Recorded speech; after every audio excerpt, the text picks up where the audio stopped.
Igbo bụ Igbo, ekele m unu ọlọlọ Nneka Chimezeni kwa anyị na-ewetara unu ọnọdụ Igbo. Ịma o teela anyị nọ na-ekwu okwu our population na tata. Ndị m na-ezi ozi a ụmụ nwaanyị Igbo, ana m eme ihe ndị bekee na-akpọ special appeal. Ana m ayọ ayụyọ pụrụ iche.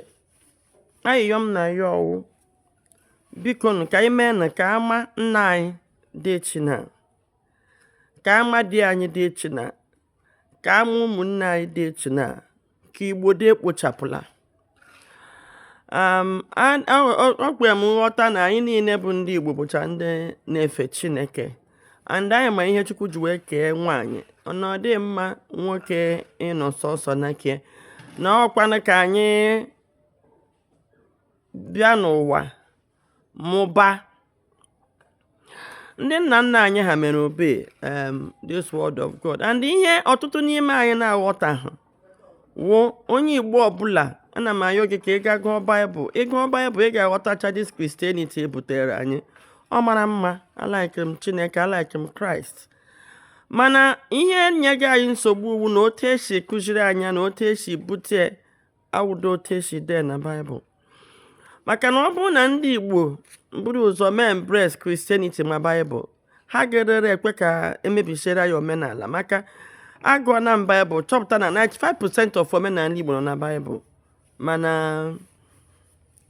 doctrine churches anọghị na Bible. Mgbe ka m ji mata that most of the doctrines of the church is not in the Bible. Mgbe ka o ji doo mmanya mbịa na-ekewapụ Christianity from church, bịa ghọta na church dị iche, Christianity dị iche. Na church I would do Christianity.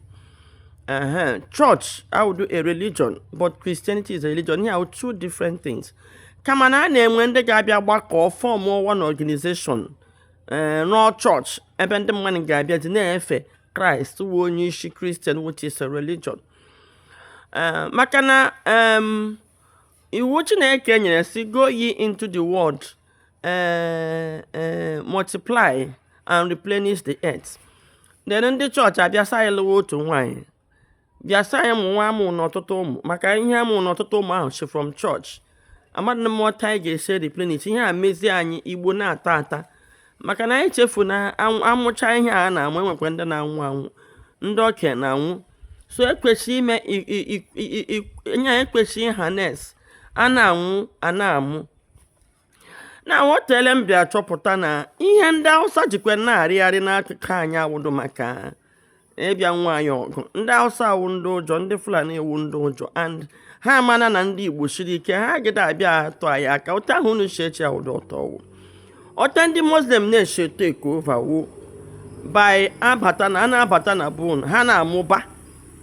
ha na-alụ ọtụtụ ụmụ nwaanyị na-amụba. Ịma na mgbe gboo, mgbe ha megeji ha ada around 18 something, ndị okenye anyị, ndị nna nna anyị ha ekwe ha kputedị ekpute ma ya fozikwa ịbịa mụbawa amụbawa. And ndị nna nna anyị ha mụrụ ọtụtụ ụmụ mmadụ juru enwede ebe ha ga-ana anọ ma ya fọkwa. Mana kịta na-awụkọla na Nigeria ọnụ, so ha nwere the right to live anywhere so long as they live by the law of the Federal Republic of Nigeria. Ha nwere ikikere ibi anywhere in Nigeria.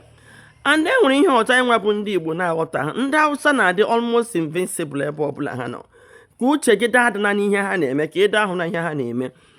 Ịjụọ ndị Igbo ugbu a, ha ga-asị na ndị Hausa ebudo ibu n'ala Igbo. Mana ịkwụ ọhịa tekia census ndị Hausa nọ n'ala Igbo nwere ike ha aka ndị Igbo. Ịda ụtọ ọmụ ugbu a na Jos ị na-aga isi Enugu na-aga iche Ọnịcha na-aga Enugu, enwere ngọ ha nwere community ha. I'm telling you. Ị gaa nga ahụ 2 a.m. 3 a.m. ndị Hausa ị ga-ahụ dị a nwere ike karịa 30,000. N'ime nga ahụ ha na ofu onye Hausa achịsị ndị ụmụanọ na-amụ. Gị shikwe Ụmụahịa na-aga Enugu, ụwa were nta ka a na-akpọ ebe nwere nga ha nọ. Nga ahụ ebutere ozu ndị mmadụ mgbe ahụ na ọgbakọ ahụ. Nga ahụ onye Hausa ọbụla nọ nga achị ndị ụmụanọ na-amụ. Gị gakwa oibu iwe ime ha na-eme ma na Owerri ma n'Imo steeti, eme ha ga n'ọkọlata ọnụ na-akụ bacha ahụ. Enwere ike na otu bacha mmadụ kọrọ ọchị ndị ụmụanọ nọ na bacha ahụ chịrị ụmụ 20. then anyị bịa na-amụ 4 ndị chọọchị sa ya amụ na-asị ihe siri ike anyị amụ na na-elele ndị Hausa na-amụ 20 ole ha kpụra jide na ndị Igbo na-amụ 4 ka e were zụọ. Then ndị Igbo bịa asịrị na a na-akwụrụ otu nwatakịrị 500,000 na primary school ego a ga-eji azụ ụmụ 30 maka 500,000 naira public school amada mana ha kwụzukwe 20,000. So ịgbakọ 20,000 mmadụ ọlụ nwere ike ịkwụrụ ụgwọ skuul gị wee hụ ihe anyị na-agafuchi ga ndị ihe ha na-akịchi na public a na-akịchi na private packaging nke e were kwesị ma ọkwa ABCD ahụ a na-amụ ebe a ka a na-amụ maka na mgbe oge edoghị ya na-agbacha ọsọ agụọ mailụ mgbe ezocha na private ndị ọzọ na public primary public secondary public university gị zụọ na private primary private secondary private university mgbe ha pụtazie ha awụkọ ọnụ tụwa otu ọrụ mgbe ka oge edoghị ya na you just waste your money and ọkwụta ha ka esi wee zụ mwa so na ndị ọzọ na private university private mana mgbe m bịaji ghọta ihe na-eme na m were nwayọọ withdraw that thing ofu nwa m just graduate from Unilag nke ọzọ na-achị ịba public university ka ọ ga-aga adịghị m ready na agafuchi gị even mgbe ha dịkwa nwa conscious enwe mgbe onye nkichi onye nwe skuul ụmụ m bịara sị na nwa m ego ọlụ m sị na m aga akwụkarị nwa primary school 50,000 naira and akwụkarị enwe nwa m kwụkarị 50,000 na primary school ha megakwa ọfụma taa. Now ihe m ji na-ekwu ihe a na ụmụnne anyị ndị nwaanyị ka m sị m chọrọ igwu okwu a today na ndị Hausa need ha ga-anara anyị ala Igbo ndị gaa n'ụlọ dị iche iche ndị Hausa ka a na-emega sekuriti ha ruo ha alụọ nwaanyị na ọ na-amụ nwa n'ụlọ gị nọ Amerịka then ya alụọ ọhịa atọ mmụọ na ọ na kampụ ebe ahụ ha nọ so onye Hausa ha na-eche nche n'ụlọ nche ụmụ almost 20 ọnwụ na ịmaghị mara ya now and ụmụ ha ahụ ịmụ na Amerịka are not coming back so ngwuru ahụ ị na-adọsị chọhụ trọbụl onwere trọbụl ka ị na-achọ no any day in the next 20 years nwa nwa ọbụla kpa alọta ala Igbo nwapụ isi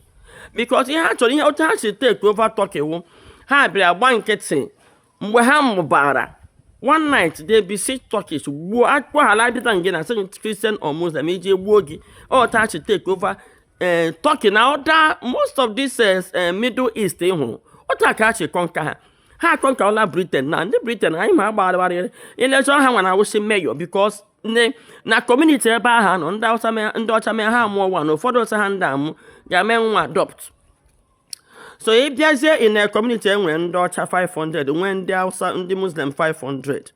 o ruzie ndị Muslim ahụ lụọ anọ ofu onye Muslim na-amụ 20 then ndị ọcha na-amụ 1 so by the time in the next 10 years gị hụ na population ndị Muslim wụzi 20,000 nke ndị ọcha akawo 400 300 maka enwere na ndị amụ so ihe awụ ihe ga-eme anyị n'ala Igbo mgbe na-ayị ụmụnne anyị ebe ị nọ na Amerịka mgbe ụmụ m ga-elu ha n'idro connection gị na-adịghị nwụọ onye ga-eji ụmụ m ụzọ ha si ala ndị ekekere Amerịka asị lọta ya ga-alọta so gị ihe na-adodo ụlọ fọ and again ọtụtụ ụmụ nwaanyị ga-eweta akụ na ụba this is of ịlọ nwaanyị gị dọwa na ya dị ya na-eri nri mba ịlọ nwaanyị nwee ego gị mepe nwa ụmụ mini factory mepere ya ezigbo biznes ọ ga na-eme na-efe ido onwe mgbe anyị na-eto mma m lụrụ mma m bidoro ya ahịa ya na-azụ ya na mma m na-enye anyị nri ya mkwado m echi infat mmapa m na-ebirito ya ego ebirito mana my dad na-akwụzi ụgwọ akwụkwọ ịmaka other things enwe partnership marriage ụkwa partnership enwe onye na-akpa ibe nri n'afọ so biko ụmụnne anyị ndị nwaanyị ana m ayọ unu anaghị ekwule ihe na ndị Hausa agada ihe ịhụ anakọtara ụgbọasa na-epesekutu Igbo Muslims all to divert attention ka uche anyị dadị na ya ịma na anyị bịazụ ihe gbasara polygamy na ime increase population now the conversation dị on too much ịghọtago the conversation dị on too much so ha achọ ihe ha ga-eji divert our attention ka anyị mee ka anyị na-protect be anyị ka anyị kwụsị the conversation of polygamy that is on now ha bịa rịga ake onye ọbụla gbakọ enwekwara na ụdị ihe ga-eme ịhụ ka ha kwuru ụdị okwu we just ignore them to be honest with you ka maka all this aghụghọ ha na ihe ndị ọzọ ka anyị mara na ndị a na-echemi echiche ime okwu ọbụla onye Hausa kwuru maọbụ onye fọmmanụ kwuru elele ya anya otu ahụ o siri kwu ya mana lee anya mgbọrọgwụ o bugashi gbakwapụcha mgbọrọgwụ ahụ gị hụ eziokwu dị na biko m na-etikwa na-amụ ọkwa maka asa na-amụ ọkwa mmiri maka odudo na-amụ ọkwa na-aṅachi ike maka ụmụnne anyị ndị obodo dị ma ị nọ n'ụlọ ma ị nọ n'ebe nwoke ọbụla ji ego